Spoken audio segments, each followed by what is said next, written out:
ನಮಸ್ತೆ ಫ್ರೆಂಡ್ಸ್, ವಿಪಾಕಶಾಲೆ ಚಾನೆಲ್ಗೆ ತಮಗೆಲ್ಲರಿಗೂ ಸ್ವಾಗತ. ನಾನಿವತ್ತು ದೇವಸ್ಥಾನಗಳಲ್ಲಿ ಮಾಡುವಂತಹ ಬೂದ್ಗುಂಬಳಕಾಯಿ ಸಾಂಬಾರು ರೆಸಿಪಿನ ಮಾಡಿ ತೋರಿಸ್ತಾ ಇದ್ದೀನಿ. ಬೂದ್ಗುಂಬಳಕಾಯಿ ಸಾಂಬಾರನ್ನ ಯಾವ ರೀತಿ ಮಾಡೋದಂತ ನೋಡ್ಕೊಂಬರೋಣ ಬನ್ನಿ.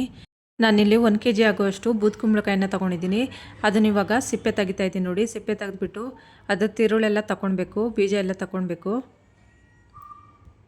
ಇವಾಗ ತಗೊಂಡಿದ್ದೆಲ್ಲ ಆಗಿದೆ. ಅದನ್ನ ಇವಾಗ ದೊಡ್ಡ ದೊಡ್ಡ ಸೈಜಾಗಿ ಕಟ್ ಮಾಡ್ಕೊತಾ ಇದ್ದೀನಿ. ತೀರಾ ಚಿಕ್ಕದಾಗಿ ಕಟ್ ಮಾಡ್ಕೊಳಕ್ಕೆ ಹೋಗಬೇಡಿ. ಚಿಕ್ಕದಾಗಿ ಕಟ್ ಮಾಡ್ಕೊಂಡು ಹಾಕ್ಕೊಂಡ್ರೆ ಬೇಗ ಬೂದ್ಗುಂಬಳಕಾಯಿ ಬೆಂದುಬಿಡುತ್ತೆ, ಕರ್ಗೋಗ್ಬಿಡುತ್ತೆ. ಹಾಗಾಗಿ ಒಂದು ಸ್ವಲ್ಪ ದೊಡ್ಡ ಸೈಜಲ್ಲಿ ಕಟ್ ಮಾಡ್ಕೊಬೇಕು.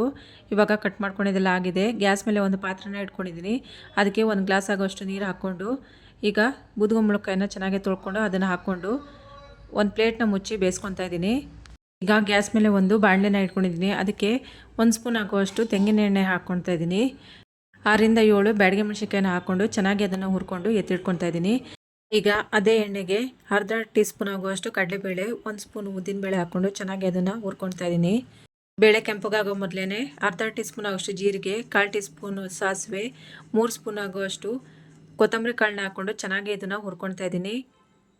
ಮಸಾಲೆ ಎಲ್ಲ ಹುರ್ಕೊಳ್ಳೋತ್ತಿಗೆ ಗ್ಯಾಸ್ನ ಜೋರಾಗಿ ಇಟ್ಕೊಳಕ್ಕೆ ಹೋಗಬಾರ್ದು, ಸ್ಲೋ ಫ್ಲೇಮ್ನಲ್ಲಿ ಇಟ್ಕೊಂಡು ಹುರ್ಕೊಳ್ಬೇಕಾಗುತ್ತೆ. ಇಲ್ಲಾಂದರೆ ಬೇಳೆ ಮತ್ತು ಸಾಂಬಾರು ಕಾಳೆಲ್ಲ ಸೀದೋಗ್ಬಿಡುತ್ತೆ. ಸೀದೋಗ್ಬಿಟ್ರೆ ಸಾಂಬಾರು ಟೇಸ್ಟು ಹೊಂಟೋಗ್ಬಿಡುತ್ತೆ. ಇವಾಗ ಕೊನೆಯಲ್ಲಿ ಮೆಂತ್ಯ 1/4 ಟೀ ಸ್ಪೂನ್ ಆಗುವಷ್ಟು ಹಾಕ್ಕೊಂಡು ಚೆನ್ನಾಗಿ ಅದನ್ನು ಹುರ್ಕೊಳ್ತಾ ಇದ್ದೀನಿ. ಈಗ ಹುರ್ಕೊಂಡಿದ್ದೆಲ್ಲ ಆಗಿದೆ. ಗ್ಯಾಸ್ನ ಆಫ್ ಮಾಡ್ಕೊಂಡು ನಾನು ಅರ್ಧ ಕಪ್ ಆಗುವಷ್ಟು ತೆಂಗಿನಕಾಯಿ ತುರಿನ ಹಾಕ್ಕೊಂಡು ಆ ಬಿಸಿಗೆ ಮಾತ್ರ ನಾನು ಇದನ್ನು ಚೆನ್ನಾಗಿ ಕಲಿಸ್ಕೊತಾ ಇದ್ದೀನಿ ಅಷ್ಟೇ. ಇದ್ರ ಜೊತೆಯಲ್ಲೇ ಕರಿಬೇವು ಸೊಪ್ಪನ್ನ ಸೇರಿಸ್ಕೊತಾ ಇದ್ದೀನಿ ಒಂದು ಸ್ವಲ್ಪ.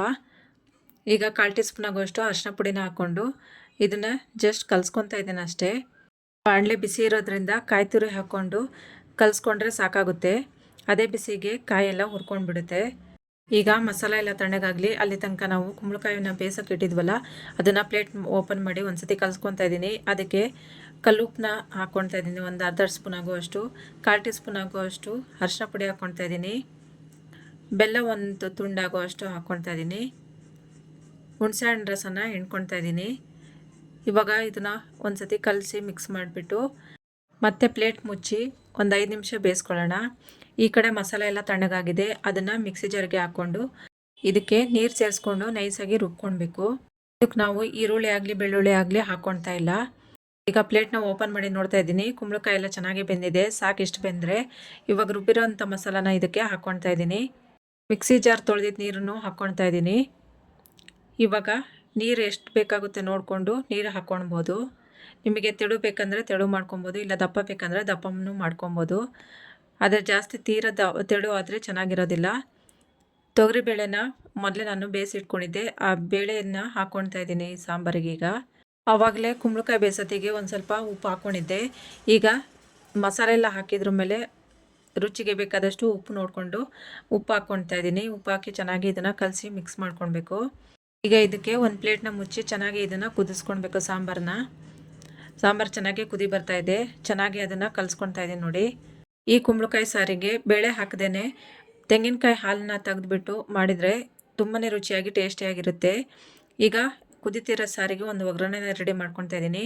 2 ಟೇಬಲ್ ಸ್ಪೂನ್ ಆಗುವಷ್ಟು ತೆಂಗಿನ ಎಣ್ಣೆ ಹಾಕ್ಕೊಂಡಿದ್ದೀನಿ. ಸಾಸಿವೆ, ಕರಿಬೇವು, ಒಣಮೆಣಸಿನ್ಕಾಯಿ, ಒಂದು ಸ್ವಲ್ಪ ಹಿಂಗಾಕಿ ಒಗ್ಗರಣೆ ರೆಡಿ ಮಾಡಿಕೊಂಡು ಕುದಿತಾ ಇರೋಂಥ ಈಗ ಹಾಕಿ ಒಂದು ಪ್ಲೇಟ್ನ ಮುಚ್ತಾ ಇದ್ದೀನಿ.